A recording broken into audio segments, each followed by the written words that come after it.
braquage dans le secteur de Kenyeba. Tous deux présentés comme des militaires ont été interpellés et mis à la disposition de la justice. Une situation inquiétante pour les populations locales. Vous en saurez plus dans cette édition.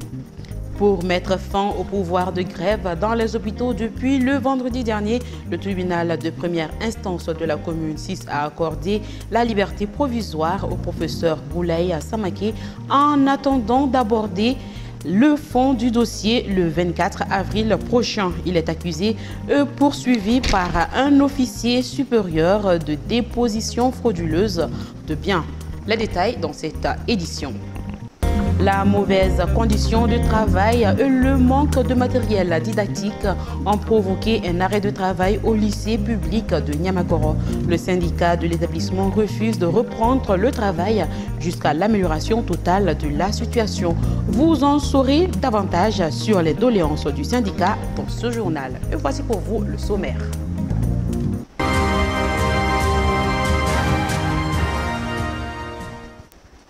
Fidèles téléspectateurs, bonsoir à tous. Merci de nous choisir pour vous informer. Procès du professeur Boulaye Samake, la liberté provisoire en attendant le fond. Le professeur Boulaye Samake était ce jeudi 3 avril 2025 devant le tribunal de première instance de la commune 6 pour déposition frauduleuse de biens. En attendant d'aborder le fond du dossier le 24 avril prochain, le tribunal lui a accordé la liberté provisoire exécutée sur le champ. Cette décision a été motivée par la nécessité de préservation de l'ordre public. Par cette liberté provisoire, l'arrêt de nouvelle admission dans les hôpitaux publics sera peut-être levé. Écoutons l'avocat de la défense au micro de Nolomo Dibaté pour plus de détails. Mon client a un titre foncier. Le titre foncier au nom de l'hôpital. Il bénéficie de 2 parcelles. Cela ressort de l'attestation du notaire. Celle-là, c'est pas le fond, on demande mon point de vue, non? Et celle-là a un titre, a une lettre d'attribution ou un permis d'occuper, seulement datant de 2023. Je ne veux pas préjuger sur le fond, mais depuis 2020, il est interdit de délivrer des titres précaires. On viendra sur le fond, on saura qui a fait quoi et qui a raison. Aujourd'hui, le juge vient de décider de sa mise en liberté. Vous avez vu que le mandat a causé plus de troubles que le comportement de mon client. Je rends grâce au juge qui a pris la responsabilité de le mettre en liberté ce matin. Le centre hospitalier universitaire Gabriel Touré et Point G, l'hôpital du Mali, était encore en grève ce jeudi, en arrêt d'admission de nouveaux patients suite à l'incarcération du professeur Boulaye Samake, chef du service anesthésie et réanimation au CHU Gabriel Touré, dans un litige foncier. Depuis le début de cet arrêt de travail, les usagers de ces hôpitaux souffrent le martyre. En plus du refus d'accueillir leurs malades, les accompagnateurs se plaignent de la qualité des soins. Ils ont confié leurs inquiétudes au micro de Maïmouna Ouedraogo et de Montala Ouattara. On est cassé à une semaine dans la phase jeudi. Il faut casser Biman qu'on manque. Je suis ici depuis une semaine maintenant. Nous rencontrons beaucoup de difficultés car depuis qu'on est là, à part la perfusion, nos malades ne reçoivent aucun autre soin à cause de cette grève. Pourtant, chaque jour, ils nous prescrivent des ordonnances et avec tout cela, la maladie ne s'améliore pas parce que ce n'est pas traité comme il faut. Il n'y a que des stagiaires. Les médecins qualifiés ne viennent plus. Ceux qui arrivent avec leurs malades ne sont même pas reçus, alors que les patients viennent à l'hôpital pour recevoir des soins. S'il n'y a pas de soins, c'est désespérant. Je souhaite qu'on trouve rapidement une solution à cette affaire, sinon nos malades souffrent énormément.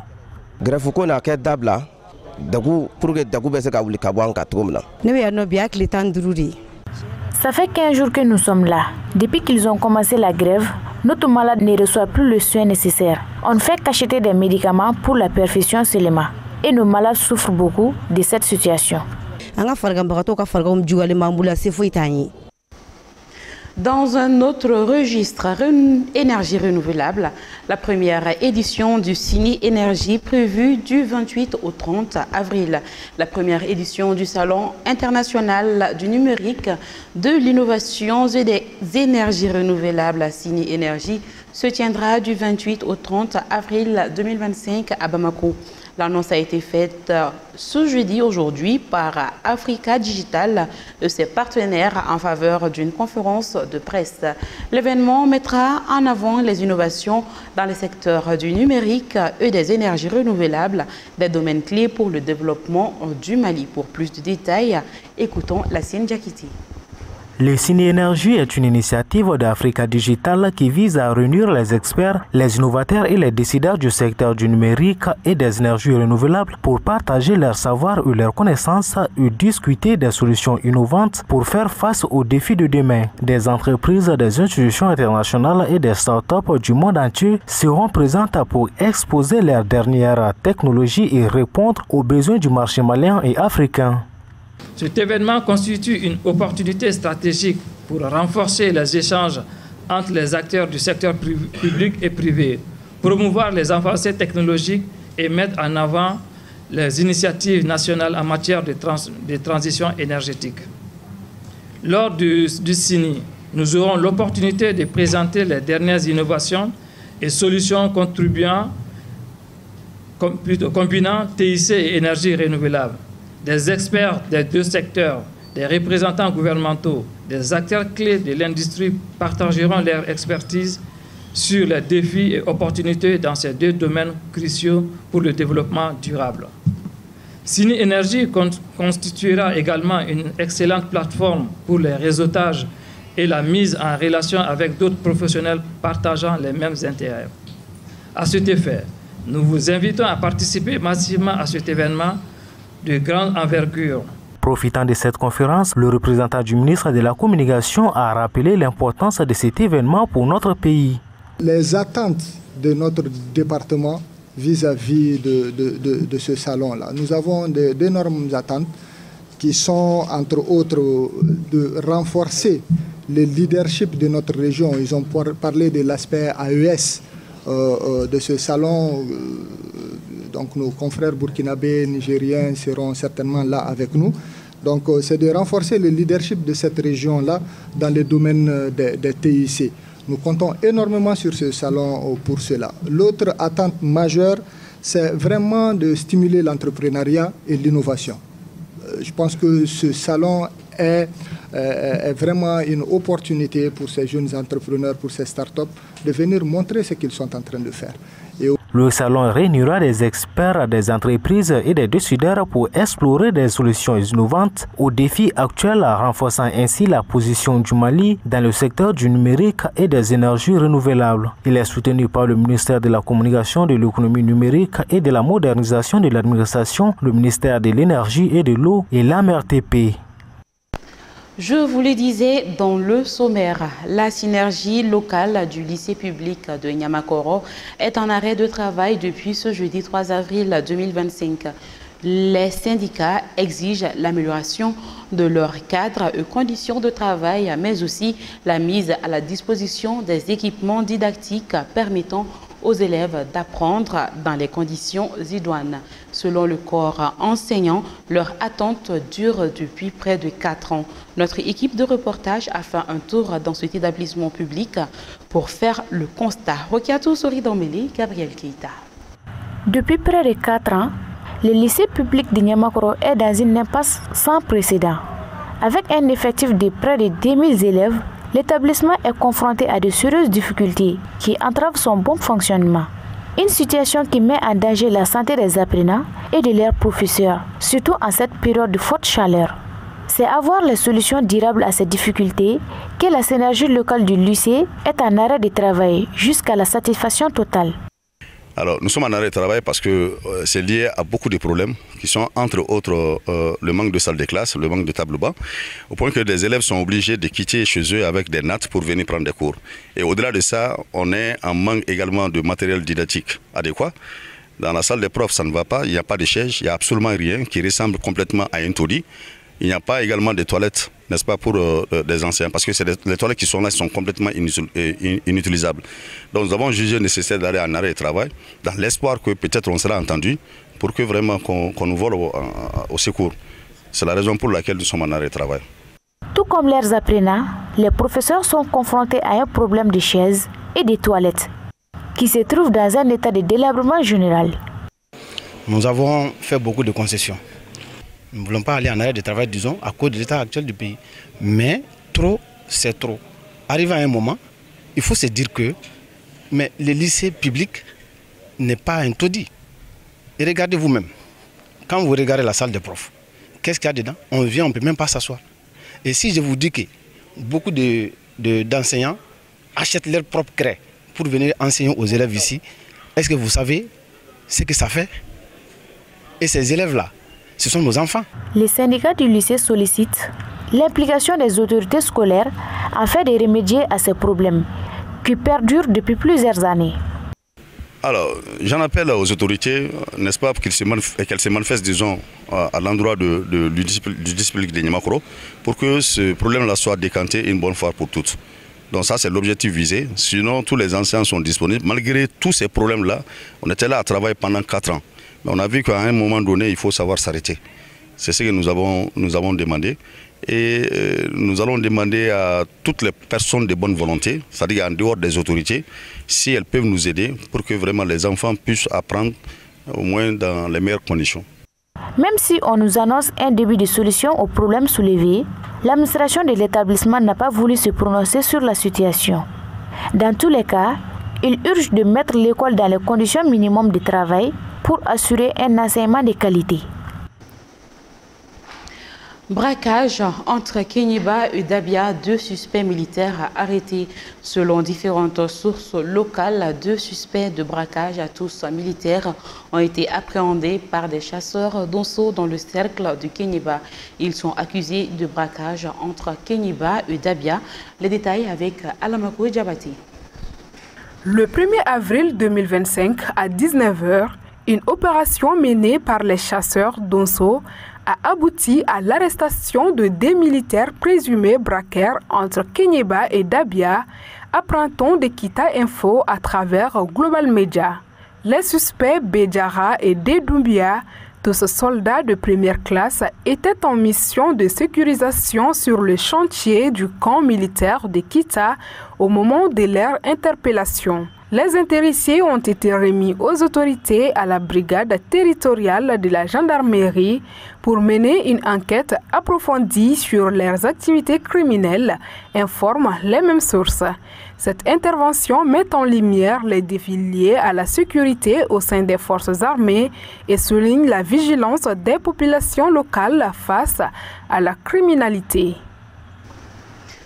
Dernier élément dans ce journal, l'esplanade du stade Vanzi-Mars a abrité ce jeudi 3 avril 2025 la cérémonie officielle des obsèques de l'honorable Djikine Atouma Gakou, 2e vice-présidente du Conseil national de transition. Outre les membres de sa famille, plusieurs personnalités du pays, notamment le président du CNT, le général Maliki Diao, eux des membres du gouvernement. Une occasion de rendre hommage à cette grande patriote défenseur des droits des démunis en général et des handicapés en particulier. Écoutons les hommages au micro de Zakaria Oumar Keïta.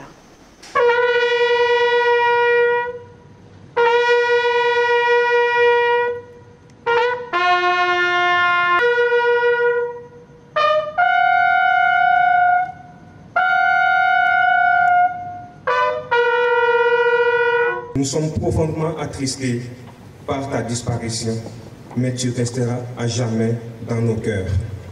Tu as été une mère, une conseillère, un soutien exemplaire dans toute notre vie et aussi en nous donnant des exemples. Philanthrope, tu l'étais. Généreuse, tu l'étais. Tu étais la maman de tout le monde. Ta porte n'a jamais été fermée. Ton engagement pour la lutte des droits des personnes vivant avec un handicap était ton cheval de bataille. Le président du Conseil national de transition, honorable Malik Diaw, aura été tout le long de la maladie de l'honorable Djikine Atuma Gakou, aux côtés de celle qu'il appelait affectueusement sa mère et de sa famille. Les appels quotidiens, les multiples soutiens et appuis témoignent de toute l'affection du fils à sa mère. Le lien si particulier qui les unissait s'est traduit par cet ultime entretien du jeudi 13 mars 2025. Il était écrit quelque part que cet entretien serait le dernier où le fils a bien voulu accompagner la mère jusqu'au seuil de son bureau. Femme de devoir, l'honorable deuxième vice-présidente justifiait d'une grande expérience associative et administrative qu'elle a su mettre à la disposition du Conseil national de transition depuis le 3 décembre 2020. Notre douleur est immense. Elle est à la dimension de l'envergure de l'être que nous pleurons aujourd'hui. Nous devons cependant accepter avec pitié et humilité ce coup du sort, car, comme disait l'autre, la mort n'est qu'un instant de la vie, pareil à tous les autres. Et son seul mérite est d'être le dernier. Les plus hautes autorités de notre pays ont su gré à notre sœur sa droiture, son altruisme, son patriotisme, en la décernant la médaille d'officier de l'ordre national du Mali en 2022. Au nom de son Excellence, le général d'armée Assimi Goïta, je présente à la famille, aux parents, amis, compagnons de l'illustre disparu mes condoléances les plus émues. Moi, je suis complètement dévasté parce qu'au-delà de son statut de deuxième vice-présidente du CNT, Madame Djikine Atuma Gakou est une amie d'enfance à moi, avec laquelle nous avons traversé ensemble toutes les péripéties de la vie, de Gumbu, notre village natal, en passant par Nara et à Bamako ici. Et Atuma, c'est une brave dame, cela a été reconnu et dit par tout le monde, parce qu'elle nous a donné une leçon tout au long de sa vie. Une leçon aux personnes qui sont valides. Elle a prouvé qu'on peut être valide et ne pas avoir la volonté qu'elle avait. Hélas, ce monde est éphémère. Dors en paix, honorable Gakou. Nos condoléances aux familles endeuillées. C'est la fin de cette édition. Merci à vous de l'avoir suivi. Sur ce, je vous souhaite une très bonne soirée et au revoir.